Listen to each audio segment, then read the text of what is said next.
Bonjour. Voici donc la pleine lune en Lion, la première pleine lune de cette année 2024. Et elle a beaucoup à nous dire, cette pleine lune. Eh bien, pour commencer, remettons-la dans son contexte. Pendant la saison du Verseau, l'accent est mis sur la collaboration avec les autres, le fait de travailler ensemble au sein de la société, de rassembler les talents pour créer les progrès. À l'opposé, le Lion se concentre sur nos dons individuels et notre créativité personnelle. Cette pleine lune en Lion se produit 4 jours seulement après le changement de signe de Pluton, qui est à son opposé en Verseau, et qui marque le début d'une nouvelle ère. 20 ans de Pluton en Verseau, il va y avoir du changement. Cette opposition entre la pleine lune et Pluton souligne la tension entre l'individu et le collectif, l'individu Lion et le collectif Verseau, entre l'épanouissement individuel, Lion, et l'appartenance à un collectif, avec ses contraintes, Verseau. Par ailleurs, cette pleine lune forme un carré en T fixe avec Jupiter en Taureau.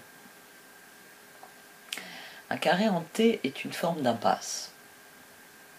Un carré en T vient vous dire que vous n'avez plus le choix, qu'il y a des choses enfermées en vous qui doivent être libérées, mais que pour cela, il faut s'y confronter. Donc durant cette pleine lune, Jupiter en Taureau est carré à la Lune, qui est à son apogée, et aussi au carré du Soleil conjoint à Pluton. Bref, Jupiter est la cerise sur ce gâteau qu'est la pleine lune en Lion. Jupiter étant un facteur d'expansion, ici il est carré à cette pleine lune, donc il va tout simplement jeter de l'huile sur le feu. Parce que les carrés en T, surtout quand ils impliquent un signe tel que le Lion, lancent un défi à notre ego. Après tout, les pleines lunes sont un projecteur qui nous montre des choses qui se terminent. Et là, cette pleine lune fait face au Soleil et à Pluton, qui s'unissent pour révéler des vérités dérangeantes. Le lion est considéré comme un leader naturel, qui dirige avec loyauté, générosité, honneur. C'est pourquoi cette pleine lune en Lion vient révéler où nous avons perdu le contact avec ce qui nous rend spéciaux et uniques. Où nous avons perdu le contact avec notre intégrité, avec nos valeurs. Et le carré de Jupiter avec Pluton nous révèle où nous avons perdu notre authenticité, et met donc en lumière des choses que nous préférerions garder dans l'ombre. Mais cette pleine lune qui fait face au Seigneur des Enfers, Pluton, vient aussi nous rappeler que pour créer, il faut être prêt à détruire. Cette pleine lune en Lion vient nous faire prendre conscience de la nature cyclique de la vie, de l'inévitabilité de la mort, de la nécessité de faire de la place pour de nouvelles créations en permettant à quelque chose qui existe déjà, quelque chose que nous avons peut-être créé ou que nous avons aimé, mais qui doit mourir, qui doit s'effondrer. Parce qu'il faut en finir avec l'ancien pour accueillir le nouveau. Le signe du lion est en corrélation avec la pleine expression du soi, avec l'épanouissement et le déploiement de notre potentiel créatif inné. Pluton représente au contraire tout ce qui est inconscient, tout ce que nous cachons, ainsi que les morts, les libérations, les transformations nécessaires qui font partie de la vie et de tout processus créatif. Cette pleine lune veut attirer notre attention sur l'interaction entre la création et la destruction. Elle veut nous offrir l'occasion de réfléchir à ce qui doit être transformé dans nos vies pour libérer l'énergie créatrice et permettre à l'avenir d'advenir. Cette opposition entre la pleine lune et Pluton en Verseau veut que nous gardions à l'esprit que la vie et la mort sont indissociables, que la création et la destruction sont les deux faces d'une même médaille. Cette configuration nous met au défi de ne pas laisser le caractère inévitable de la perte, de la mort, de la fin, nous empêcher de créer, d'aimer et de vivre pleinement. Parce que cette pleine lune en Lion vient nous rappeler l'importance d'exprimer notre créativité afin de soutenir l'évolution collective si chère au Verseau.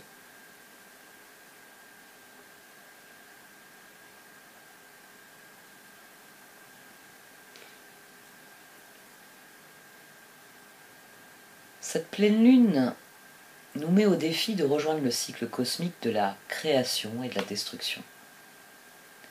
La saison du Verseau est la période de l'année consacrée à l'acceptation de notre unicité, à l'exploration de notre rôle au sein des communautés, à la prise de conscience des enjeux collectifs et à la remise en cause de notre relation avec la technologie, avec l'Internet. Dans une période où l'accent est mis sur le signe du Verseau, et où Pluton vient d'y arriver avec ses bulldozers, cette pleine lune en Lion rappelle le lien entre le développement de la créativité personnelle et la progression collective. Parce que c'est lorsque nous unissons nos forces en tant qu'individus que nous devenons un collectif puissant. Il faut des individus pleins, entiers, créatifs, volontaires, motivés, bref, courageux comme des lions, pour former un collectif fiable, opérationnel, efficace. Et cette pleine lune en Lion nous encourage à mettre notre créativité au service de quelque chose de plus grand que nous-mêmes. Elle vient nous rappeler qu'il faut partager notre lumière avec les autres, parce que cela les inspirera, parce que cela permettra à l'ensemble des individus de progresser. La pleine lune en Lion nous invite à ne pas avoir peur d'investir en nous-mêmes, dans nos passions, dans notre expression créative. Parce que le développement de notre voix personnelle et de notre créativité aura un impact bénéfique sur le collectif dans son ensemble. Après tout, ce sont les collaborations qui enrichissent notre créativité. Le carré hanté avec Jupiter, eh bien, il souligne surtout la friction entre des besoins opposés. S'affirmer individuellement, Lion, versus faire corps avec un collectif, Verseau. Et c'est cette tension qu'il nous faut résoudre. Trouver un équilibre entre être seul et se noyer dans la masse.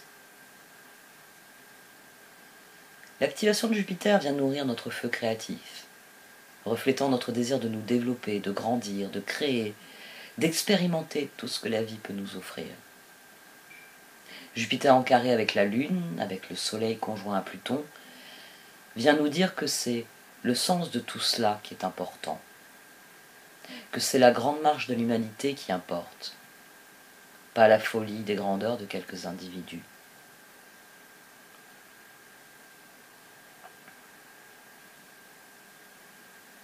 Il s'agit d'une pleine lune puissante parce que Pluton vient de quitter le Capricorne pour le Verseau, ce qui représente une transition de l'ancien monde vers le nouveau. Je vais en parler dans une autre vidéo, donc soyez attentifs déjà pour ne pas la manquer. Et j'ai déjà parlé de l'effet de l'entrée de Pluton en Verseau, déjà pour comment ça peut impacter chaque signe, donc n'hésitez pas aussi à revoir les vidéos que j'ai faites pour chaque signe astrologique pour 2024. Et j'en ai aussi parlé dans mon horoscope de janvier. En fait, je vais en parler pendant un petit moment. On verra d'ici la conjonction en avril, mais c'est vrai que ça va être majeur en astrologie cette année. Bon, revenons-en à la Lune. C'est donc une lune très dynamique et créative parce que le lion, ben déjà c'est un signe enjoué, exubérant, créatif, qui nous invite à faire briller notre lumière, à suivre notre cœur, à faire tout ce qui nous apporte de la joie. Et cette pleine lune en Lion, eh bien, elle vient transformer nos espoirs, nos rêves et toutes les idées folles du Verseau en quelque chose de tangible. Parce que lorsque le Verseau et le Lion jouent ensemble, ça forme une équipe très créative. Le Verseau sort des sentiers battus, avec beaucoup d'idées loufoques, tandis que le Lion aime jouer avec les concepts pour créer quelque chose. C'est pour ça qu'il y a toujours quelque chose d'excitant et ludique dans une pleine lune en Lion. Parce que le Lion regarde les idées tordues du Verseau et dit tiens, il y en a quelques-unes qui permettraient de marcher droit. Ou de zigzaguer de manière intéressante entre les obstacles. C'est joueur, c'est ludique. Mais, alors c'est vrai qu'une pleine lune en Lion peut aussi activer cette partie de nous qui a besoin d'attention, qui a besoin de se sentir compris et aimé tel que l'on est. C'est le revers du lion, c'est l'ombre du lion. Ce besoin impérieux d'être aimé et apprécié à sa juste valeur.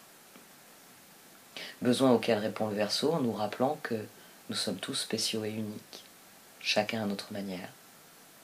Qu'il ne faut pas rivaliser ou se comparer aux autres, qu'il faut juste s'exprimer pour être entendu et accepté au sein du collectif.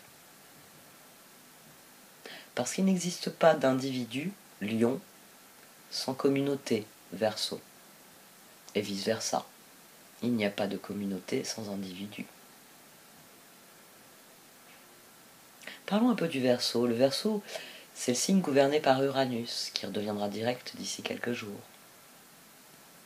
Comme il est gouverné par Uranus, son caractère est excentrique et rebelle par définition. Le Verseau aime déclencher des révolutions. Et c'est là que vos dons uniques, Lion, entrent en jeu. Parce que cette lunaison vous pousse à réfléchir à ce que vous pouvez partager avec les autres pour le plus grand bien de tous. Verseau. Pluton est connu pour purger les choses toxiques et dévoiler la vérité. Le moment est venu de porter un regard neuf sur les collectifs auxquels vous appartenez, afin de sortir des groupes qui ne résonnent plus avec vous au niveau mental, émotionnel, spirituel ou tout autre domaine. Il s'agit de clarifier vos goûts et vos valeurs. Il s'agit de prendre position. Et lors d'une pleine lune en Lion et d'un soleil en Verseau, la notion clé est la contribution d'un individu au changement de conscience du groupe.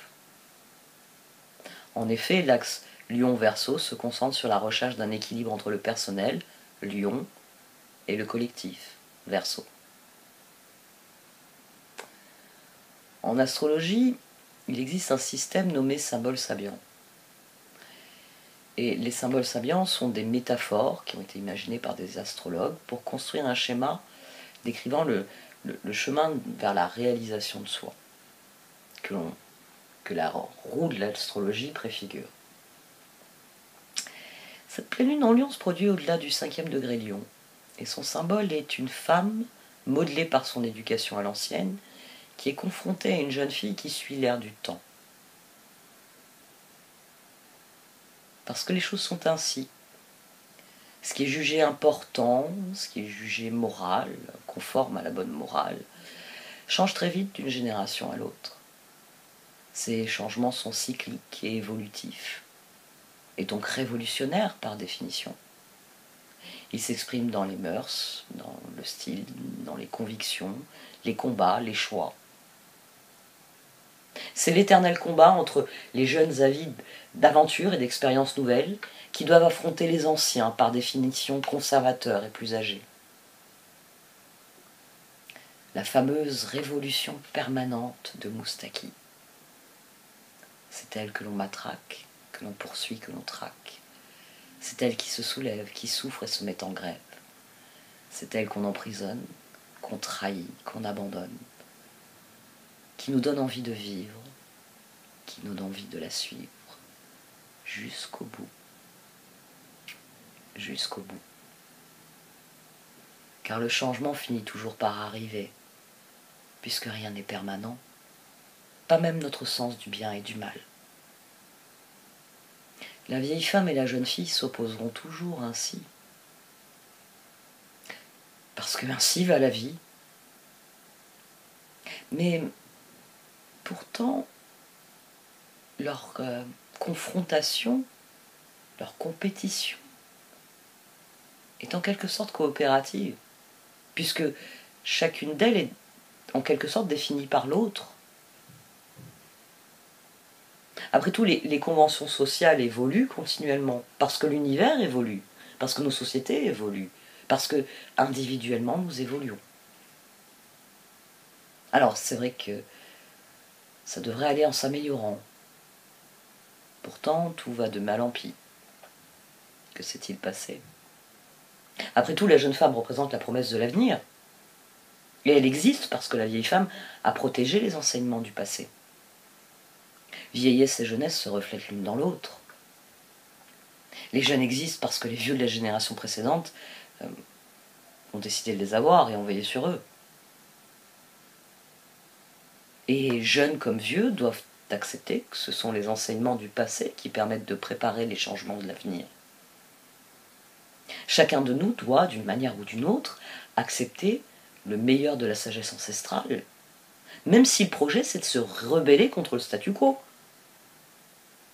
Parce que quand nous projetons nos propres aspirations pour l'avenir, nous nous retrouvons simultanément à imiter et à rejeter les valeurs de nos parents. C'est ainsi que nous apprenons la danse de la lutte et de l'abandon. En grandissant et en changeant ce qui peut l'être et en acceptant tout le reste. Chaque génération devrait être plus riche que la précédente. Et pas seulement matériellement.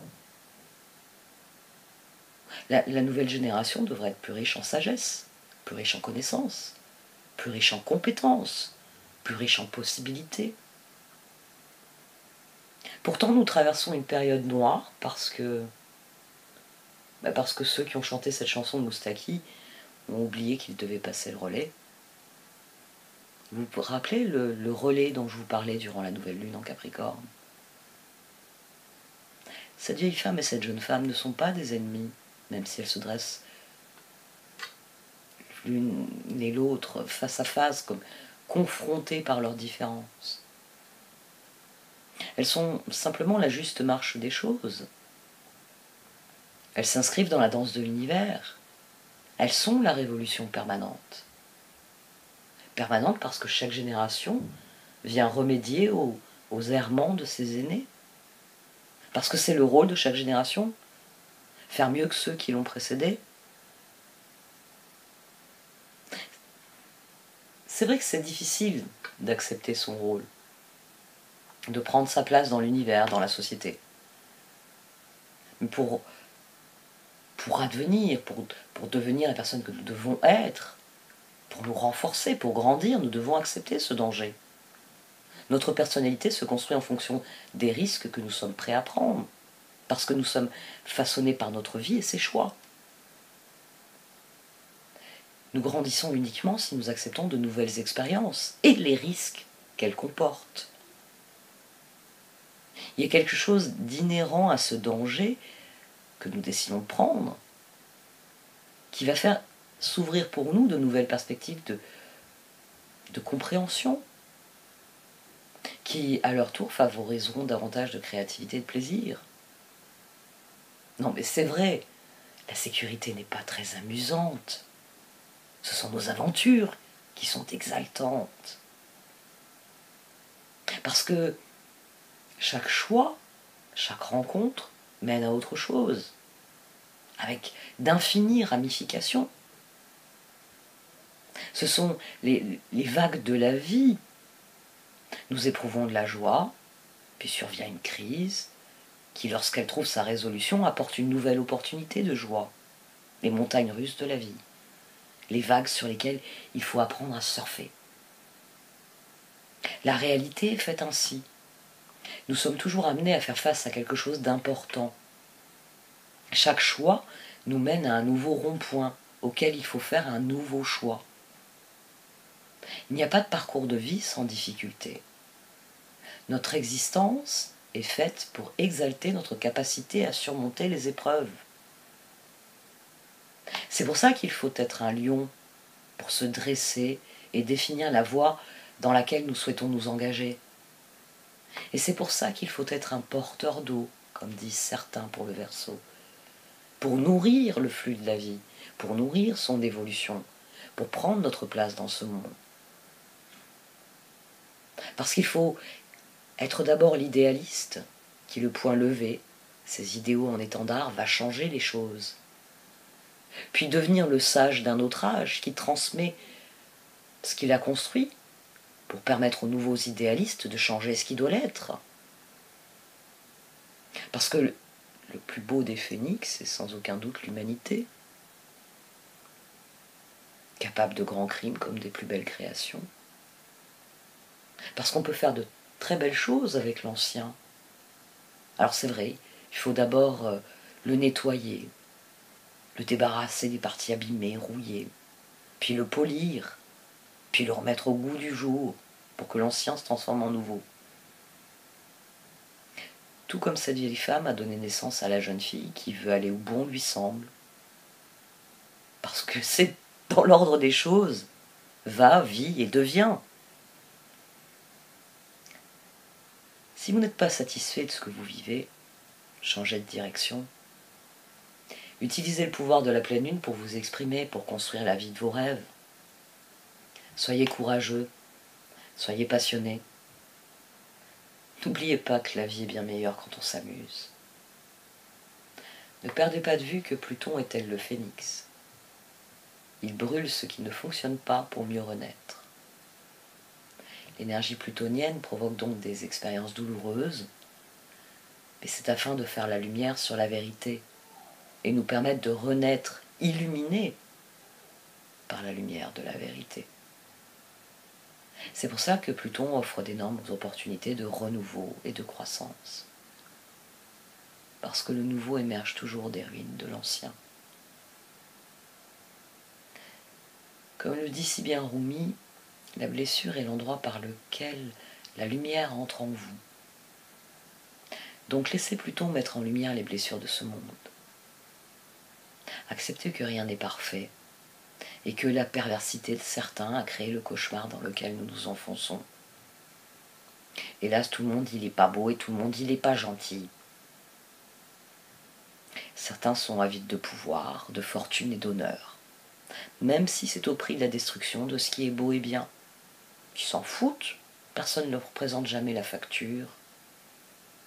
Mais comme je le disais dans la vidéo de la nouvelle lune en Capricorne, Pluton vient remettre le pouvoir entre les mains des peuples et va veiller à ce que ce qui est pourri, vicié, perverti, mauvais, brûle dans les flammes pour qu'émerge ce qui est beau et bien, forgé dans le feu. Alors quel que soit votre âge, avec cette pleine lune dans un signe de feu, rallumez les flambeaux, convoquez l'assemblée. Il est temps de se réunir au coin du feu pour transmettre les sagesses passées et permettre à l'avenir de s'éveiller. Aidez les jeunes, c'est les plus perdus d'entre nous. Et ils ont besoin de définir leurs idéaux pour se rassembler sous l'étendard de la liberté. Alors transmettez ce que vous savez de la liberté. Armez-les intellectuellement. Il est temps que cette jeunesse lève le nez de ses écrans et parcourt le monde tels les lions qu'ils devraient être. Il est temps qu'ils reconquièrent ce que nous avons perdu et qu'ils obtiennent ce que nous n'avons jamais eu. Il est temps que l'humanité se remette à marcher dans la lumière et progresse de nouveau.